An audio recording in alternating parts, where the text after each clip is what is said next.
What's up, guys? CuzBadGuys here, back with another video. Today I'm going to be reacting to the errata that just dropped today. Remember to like and subscribe, it really helps the channel out. I've been really surprised by the community and not knowing where the erratas are located, so I wanted to go over where they're at. So you're going to want to go to warhammer/community.com. You're going to go to this drop down menu up here in the top right corner. It'll drop down into giving you these options. You're going to go to downloads, and then you're going to go to the Old World. This is going to give you where all the PDFs for the erratas and FAQs are going to be. I was really surprised that GW hasn't come out with an article or anything saying that they did an update on this. The only way you would know is by seeing that the updated date on this changed to being today.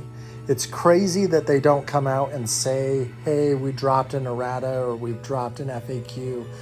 These are new. Here's a snippet of kind of what we changed, or go to this page, here's a link. You have to really be plugged into the community and see that somebody else noticed. Honestly, that's how I found out.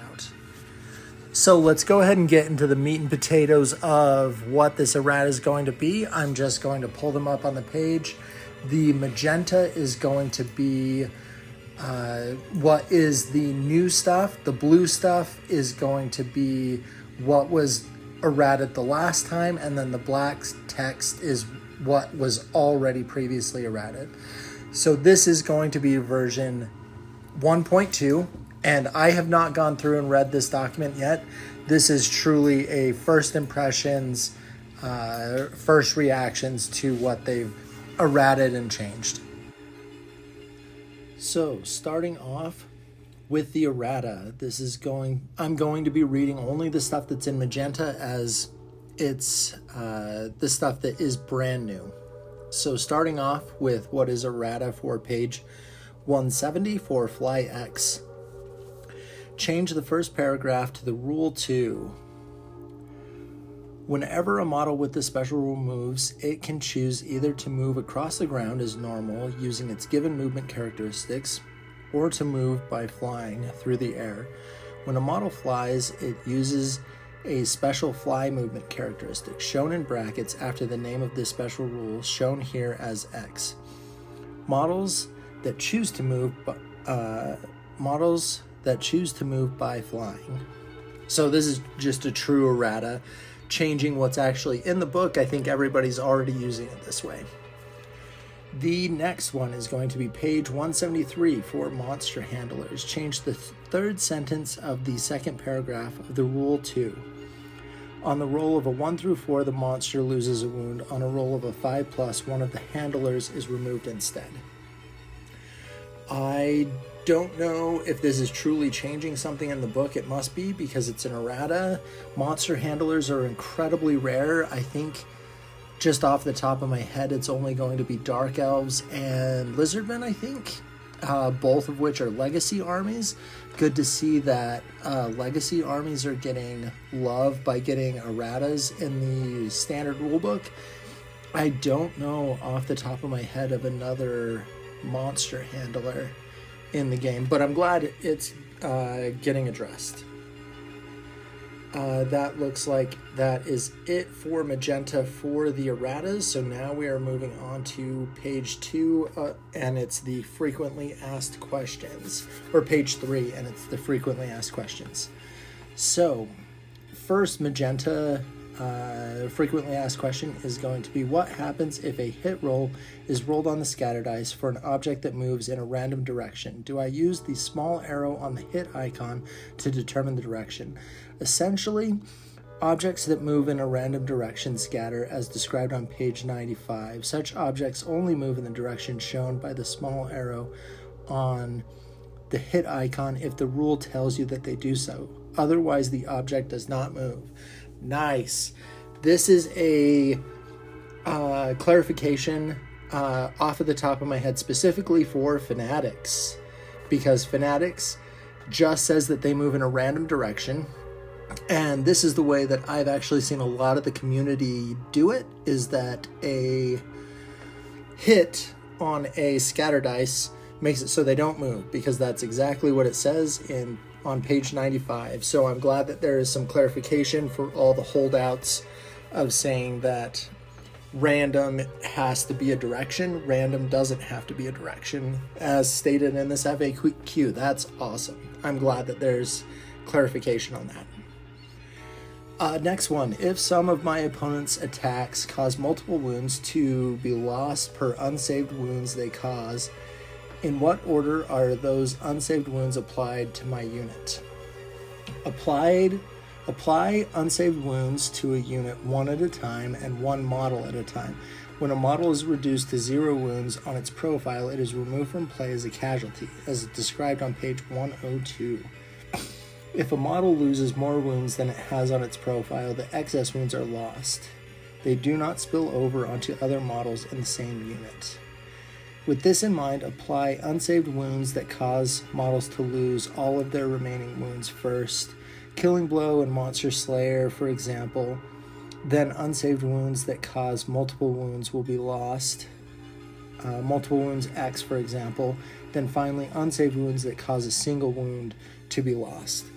So this is good clarification, because it means that if you say you're attacking into a unit of Pegasus Knights, and there's only 3 Pegasus Knights, and you attack 10 times, and that unit of Pegasus Knights also has a Paladin in it, and you put all 10 of your swings into the Pegasus Knights, the way I'm reading this is that means that those 10 wounds can only go into the Pegasus Knights because you targeted the Pegasus Knights. I could be wrong with the way that I'm taking that. It would also be like if you were swinging in with Killing Blow against the Pegasus Knights. They're monstrous, so Killing Blow's not going to matter. But if you do like 1 Monster Slayer hit and then 8 regular wounds into the Pegasus Knights, the Monster Slayer hit will hit first, as per this FAQ.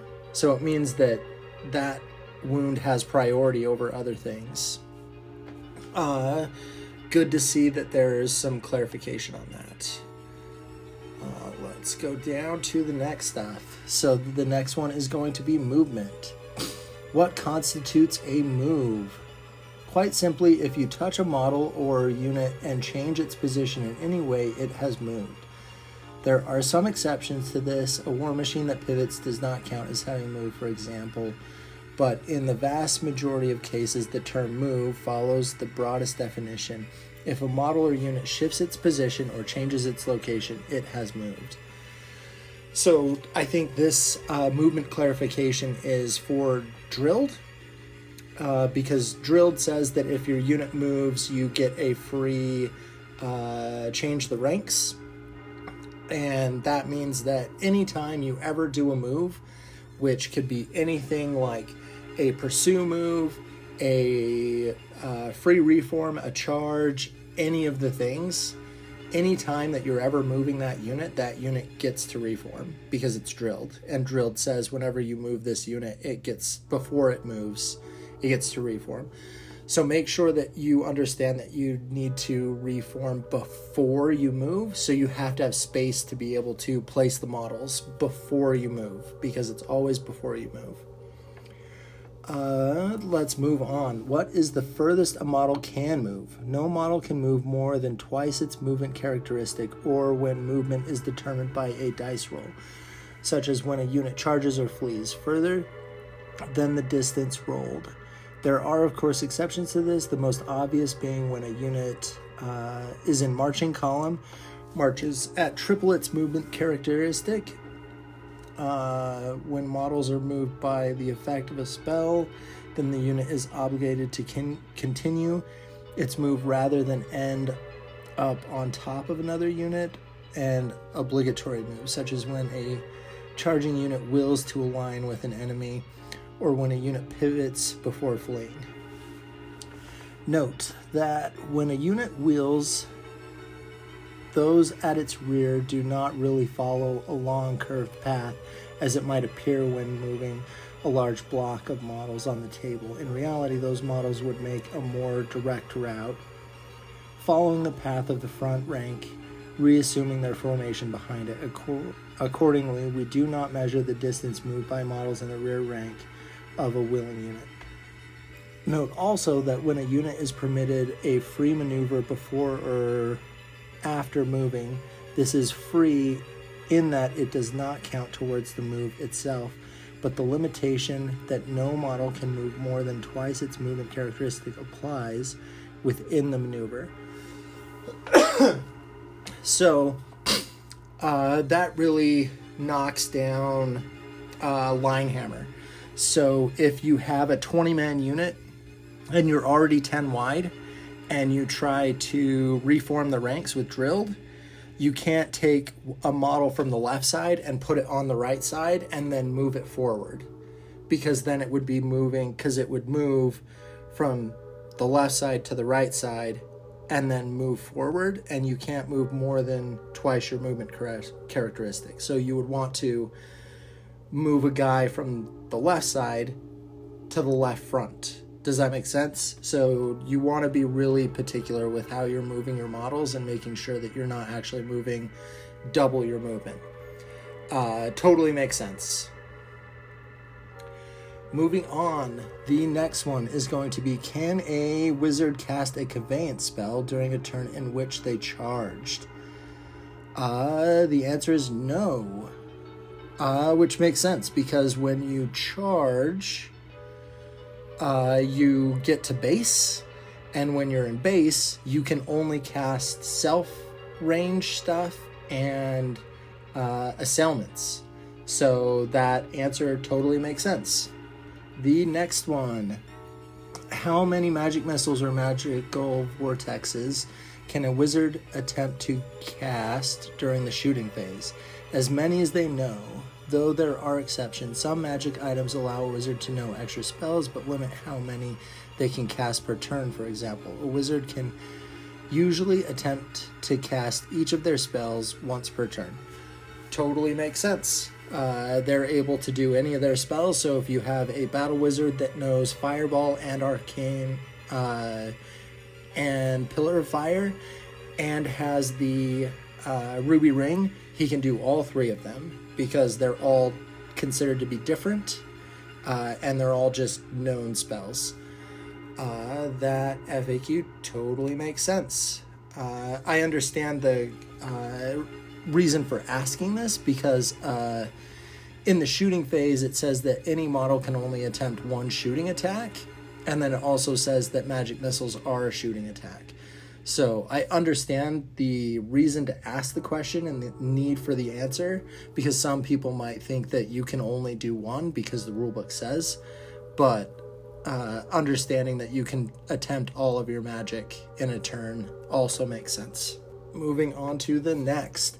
2 characters are engaged in a challenge whilst their unit battles around them. At the end of the round, the losing unit might fall back in good order or give ground. If their enemy pursues or follows up, does the challenge continue? Yes, as stated on page 211, if both participants in a challenge survive the round and if the combat continues, the challenge continues. That's actually good clarification, because falling back in good order counts as a new charge for the purposes of like lances and stuff. But here it's saying that, yeah, no, that makes sense. I understand the reason for the question, because like I said, falling back in good order counts as a new charge, but it's still a continued combat. Moving on. The next one is going to be, if a model has a split profile, has the impact hits X special rule, do all parts of the model cause impact hits? No, impact hits are only made by a mount, not by its riders. In case of a chariot, impact hits are made by the chariot itself, not by the beast that draw it. If a rider has their own impact hits, these are made separately by the rider. Okay, so that the beginning of that answer, I was really worried, and then they fixed it there at the end, because orcs have a magic item that gives them impact hits. And then,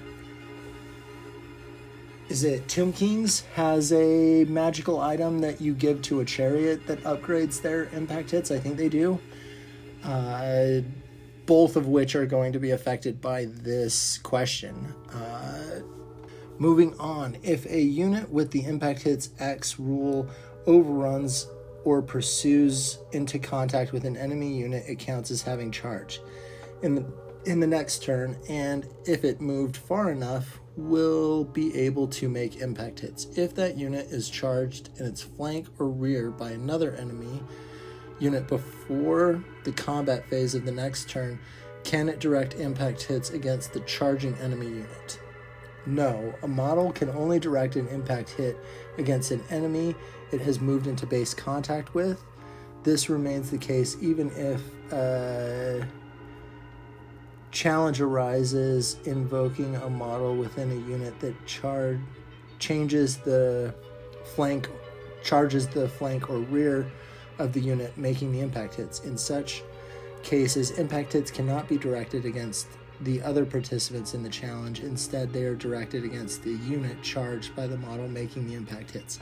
Oh, weird.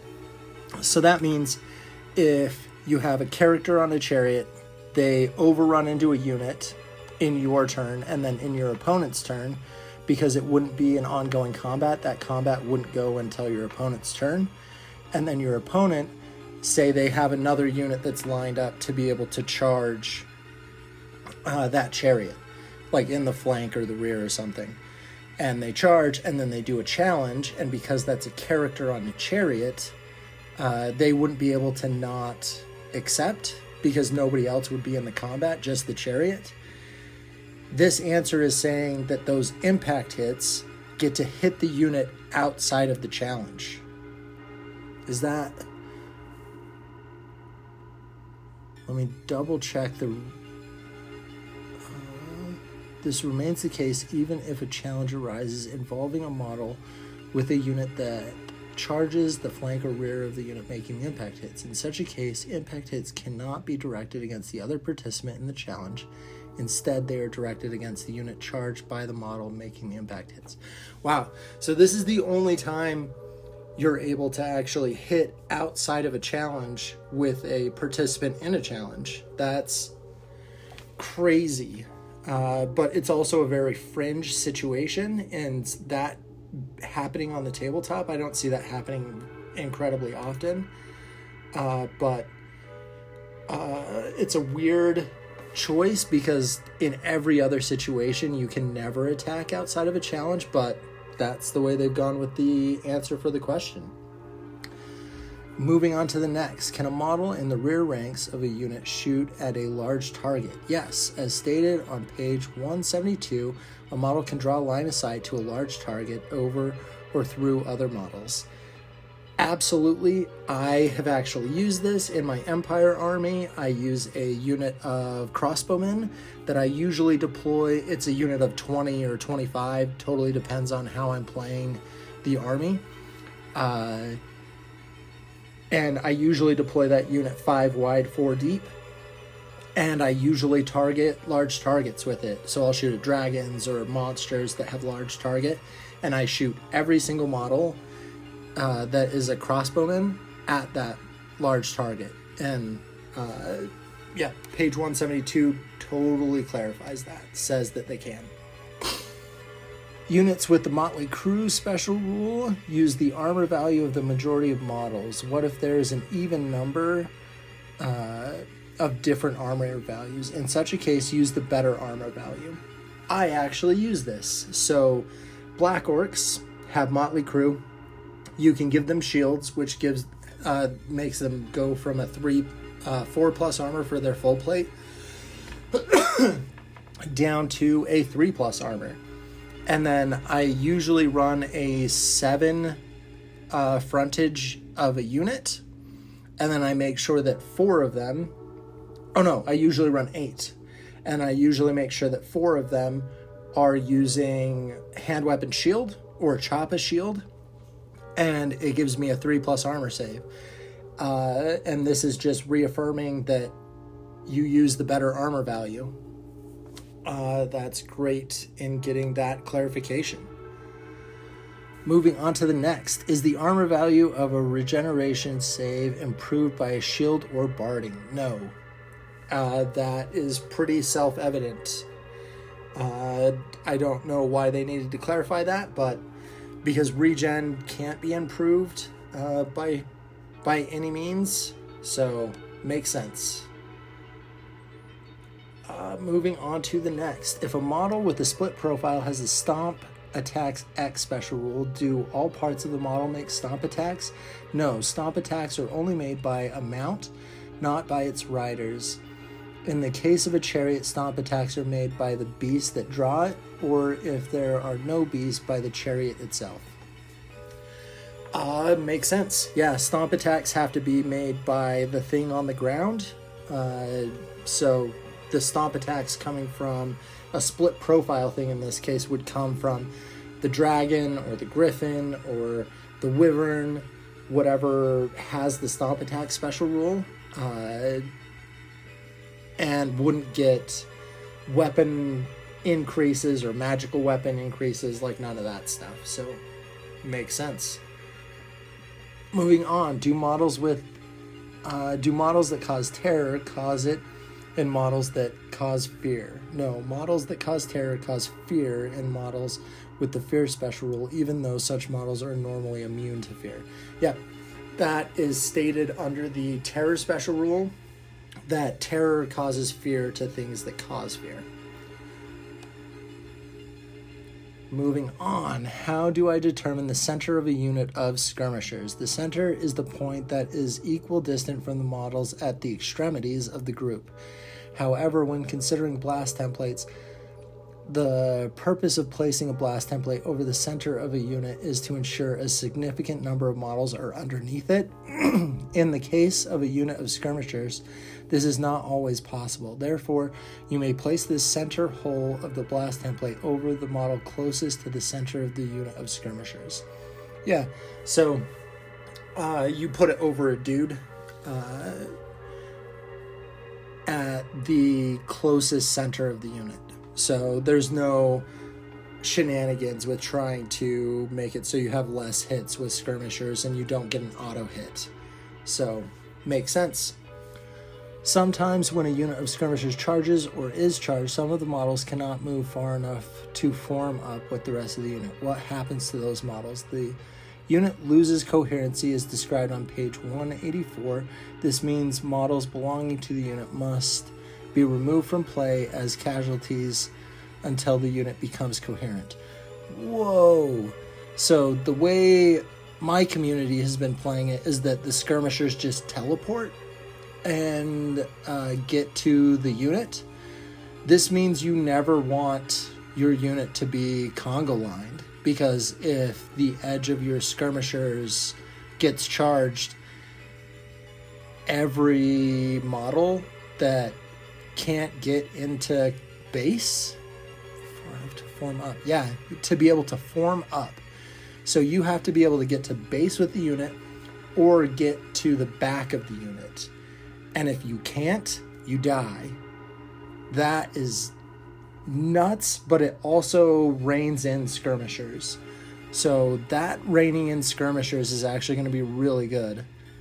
It makes it so people aren't going to be taking 20-man skirmish units and Congo lining them, because as soon as they get charged, almost the whole unit dies. I like that. Characters. If a unit that is subject to any leadership modifiers using the General's Inspiring Presence special rule, do they ignore the modifiers? No, the modifier will still apply. For example, if a unit loses a round of combat to a terror-causing enemy, the -1 modifier to leadership caused by terror applies to whichever leadership characteristic the unit makes its break test against, be that its own or the General's. Yep, makes sense. Any modifier happens after positive modifiers. So At least that's my understanding, and it's clear here that, yeah, modifiers are going to happen. If my battle standard bearer refuses a challenge and retires from combat, can other units still benefit from their hold your ground special rule? Not whilst the character's unit is still engaged with the model that issued the challenge. Battle standards are somewhat less inspirational whilst being used as a blanket to hide beneath. It's funny that they're answering with kind of a joke. That's hilarious, and makes sense. You can't use the dude's hold your ground when he's being a coward.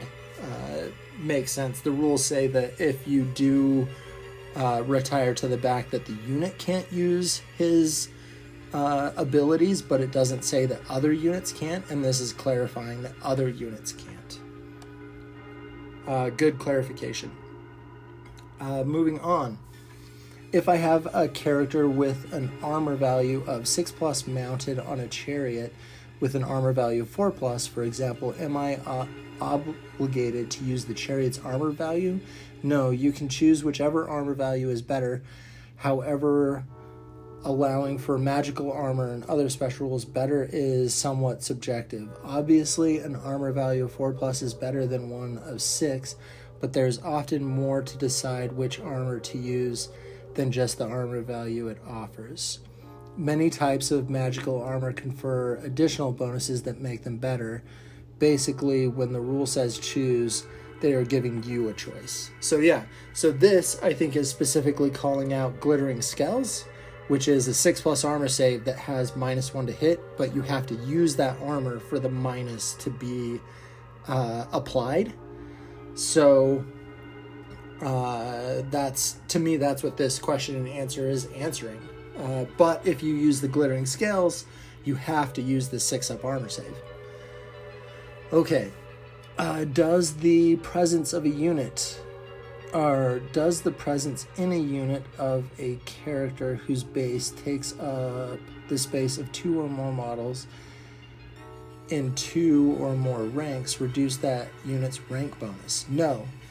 That makes sense, because if you put something like a Minotaur in a unit of Gores, he's going to be pushed into the back rank. And if you only deploy them 5 wide and then you put a Minotaur character in there, he's going to displace 4 models. And this means that that unit still gets the rank bonus for that first rank, even though 2 of the models are taken up by the Minotaur. That's a cool answer. I would normally say that they would still get a rank bonus. Can a character who is within the fighting rank of their unit but not in base contact with the enemy move through the ranks so they are? No, characters can move through the ranks into the fighting rank but cannot move within the fighting rank. Yep, that is absolutely true. So you always need to make sure that your characters are placed in a advantageous position for combat, because a savvy opponent will charge and base a section of the unit where they're not touching a character if the character is in the fighting rank, and then the character only gets supporting attack, so they get 1. So you want to make sure that you put your characters in a very advantageous position. Can a character be placed among a unit's command group? Yes. So that makes sense. He's not going to be able to displace the standard from being in the center of the front, because the standard says that he has to be the center of the front of the unit, and then the musician and champion can be placed in the front rank, and it means that a character can be placed in between those two. Makes sense. Moving on to the next. Is the armor value of a ward save improved by a shield or barding? No, obviously not, because a ward save is not an armor save. War machines. If the wound characteristic of a war machine and its crew are different, which do I use to determine unit strength? In such cases, use the wounds characteristics of the crew. Makes sense, because the crew are actually alive. Do the points I spend on core units within an allied contingent count towards the minimum percentage of core units overall? No, of course not. The allied contingent is its own army, and therefore will use its own percentage. That has been pretty obvious to me and my group. Glad to see that it's clarified. Does a spell cast on a regimental unit affect its detachments or vice versa? No, spells that affect a unit only affect the units that are cast on. Yep. So the spell says it only affects one unit, so I don't know why it could affect detachments.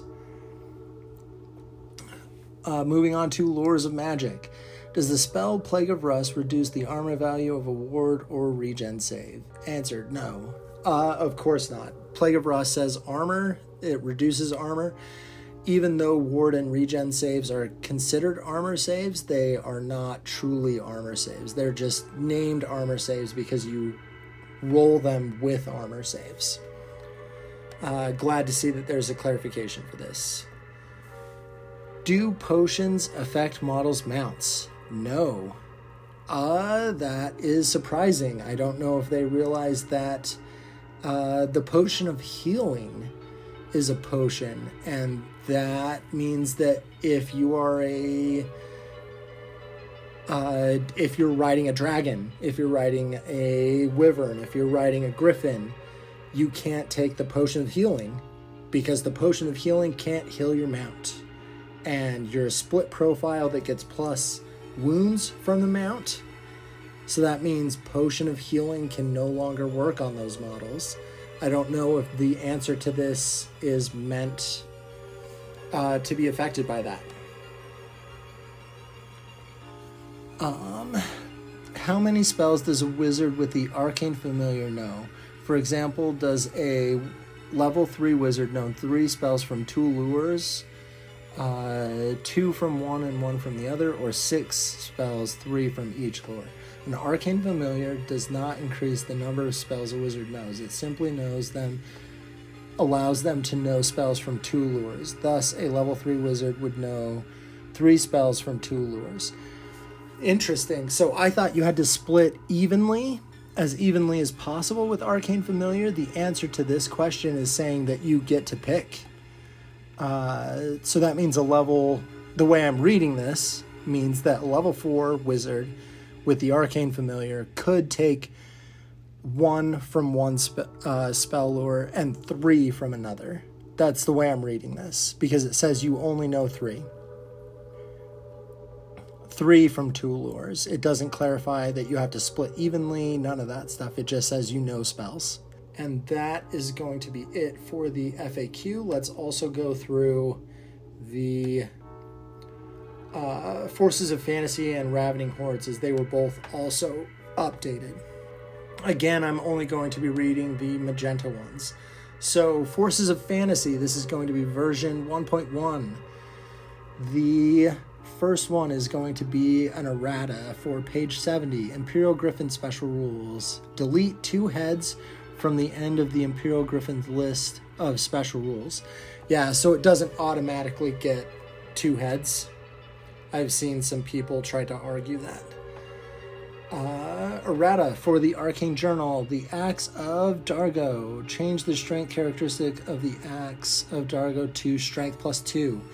This is Arcane Journal Dwarven Mountain Holds. Sweet. So it means we know the Axe of Dargo is strength plus 2, which I think the Axe of Dargo is on a special character, because that doesn't sound like it would be a ruin. Off the top of my head, I don't know what special character that would be. But cool to know that we've already gotten errata for the Arcane Journal, so they already saw an error and wanted to correct it.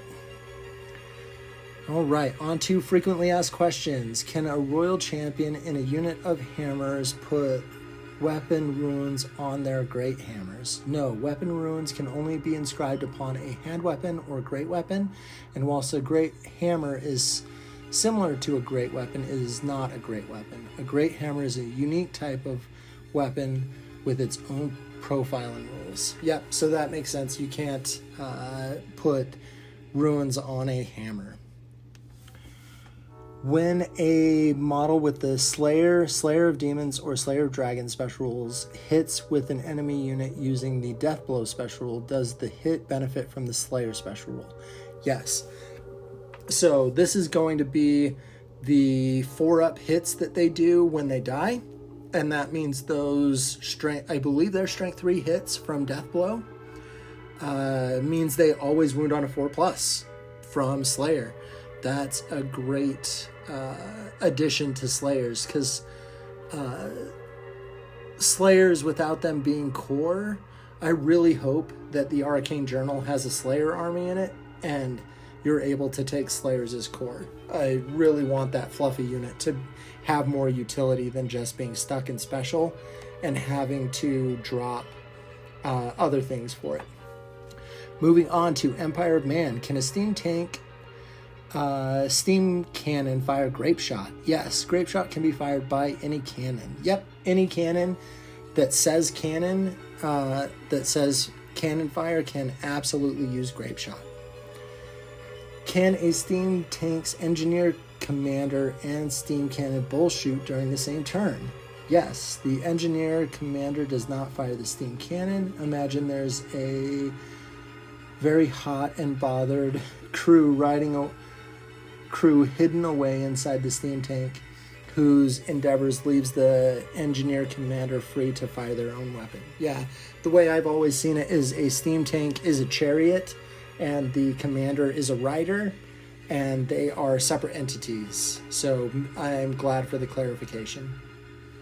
Looks like that is it for the forces of fantasy. Let's move on to Ravening Hordes.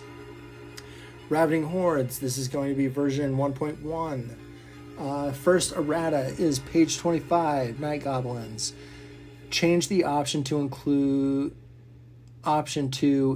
0 to 3 fanatics as follow. Include 0 to 1 fanatic per 10 Night Goblins to a maximum of 3. 25 points each. Ooh, that's nuts. So there's even more tax for Night Goblins. So you have to take a unit of 30 Night Goblins to have 3 fanatics. I wasn't abusing this by taking 10-man units with 3 fanatics. I know there's been a lot of stuff online of people taking 10 Night Goblins with 3 fanatics. I always found them to be too weak, and they were able to be just blown off the... I figured they would just be blown off the table if there's only 10 of them by magic missiles and stuff. But it means that there's even more tax for fanatics.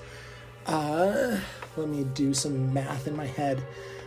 So I know my 20-man units with a musician and a champion and 3 fanatics are 167. If I increase that to be 30 guys and I took away their spears, that would change the unit from being 167 to 177. So it's an increase in cost of 10 points, but I lose my spears, so I don't get to fight in a second rank. I get that they're trying to rein in fanatics with this, because there are some armies out there that are super abusing how many fanatics you can take. I've seen like 15 fanatic lists, which is nuts. So I understand the attempt to rein them in. I'll have to see if I like this or not. This is a more eloquent way of being able to rein them in instead of trying to change their rules and stuff. So I get what they're trying to do here. First question, the FAQ. What happens to a fanatic that moves into or through the front arc of a unit of Bretonnian peasant bowmen equipped with defensive stakes. Nothing good. Defensive stakes function very much like linear terrain, therefore a fanatic that moves into contact with a row of defensive stakes from any direction comes to a very sudden stop and is removed from play as a casualty. Yep, obviously it's bringing your own terrain. This has actually come up in a couple games that I've played, and we played it exactly this way. Is the defensive stakes is a linear obstacle, and as soon as a fanatic hits one of those, it dies. When shooting a Doom Diver catapult, the template can be moved d3 inches after scattering. Can I use this to move the template so that it hits an enemy character that is within 3 inches of a unit, character that could not normally be targeted by shooting? Yes, the template can be moved the full distance rolled. Oh, yes, the template must be moved the full distance rolled on the d3, but if that allows you to position it to hit an enemy character, you may do so. Sneaky Goblin Doom Divers steer their flight in an attempt to hit those best possible targets. So this is completely in character. Yeah, it makes sense. Trying to bank on that happening because it says you must move the full d3. Being able to line up that template to actually hit a character that's standing by a unit is going to be incredibly hard. But cool to see that they're saying that, yeah, Doom Divers are going to try to do that. Are the effects of the Casket of Souls bound spell Light of Protection cumulative? Answer, no. Obviously, it can't be cumulative because you can't improve a ward save. Glad to see that they're doing clarification on that. Next question. If I take a Black Orc War Boss as a general of a nomadic Wa, can I take a unit of Boar Boys as a core choice? No, a Black Orc War Boss is not a Orc War Boss. That is pretty seeable. Like, you can see that a Black Orc is not an Orc. So I don't know why that question had to be raised. In a nomadic Wa, I can take one Black Orc boss per Black Orc chariot. If I take a Black Orc boss mounted on a chariot, does that count? No, you can take one Black Orc boss per Black Orc chariot taken as a core or rare choice. It does not matter what the boss is mounted on. Yeah, you can't count the chariot that he's on as the chariot you took. It has to be, like it says here, a core or rare choice. Next question. Can a Troll Hag be the general of an Orcs and Goblin tribes army made using the Grand Army composition list? No, a Troll Hag is a rare choice in the Orcs and Goblins tribe Grand Army composition list. She can, however, be the general of a Troll Horde. Yeah, so a Troll Hag changes from being a character in a Troll Horde to being a rare choice in the Grand Army. So obviously as a rare choice she can't be the general. It's just like Dragon Ogre Shaggoth cannot be the general in a Warriors of Chaos or a Beastman's army. So glad to see that they've cleared up some stuff. It looks like that is the last of that. Looking down on the legacy armies, it doesn't look like any of the PDFs for the legacy armies have been updated. So that is going to be it for the errata and FAQ, going through and reading them. Let's talk my thoughts about this. So my thoughts, first of all, is going to be the Fanatic change, is that there's even more of a tax to take Fanatics. I totally get and understand what they're trying to do with that, because some people are really abusing the amount of Fanatics that they can take by taking 10-man units with 3 Fanatics. So I get and understand what they're doing. Is it going to fix the problem that is Fanatics right now and people grumbling about them? Probably not. But it is probably going to rein them in just a little bit. Outside of that, let's see, is there something else that really hit my had an influence on what my thoughts are. No, that was probably the biggest thing, was the Night Goblins and the Fanatics. I also liked that they said that Fanatics don't move if you roll a hit. I'm glad that that's finally in the FAQ, because that's actually been highly debated online, whether or not Fanatics moved on a hit. The way my community has always played it is a hit, they don't move. Because in the scatter rules in the rule book, that's exactly what it says happens to something that you're moving in a random direction. So what do you guys think of this? Do you want to see more stuff like this of me doing articles that Warhammer community comes out with, and erratas and updates and that kind of stuff? Is it something that you like? Let me know. Remember to like and subscribe. And remember, 'cause bad guys.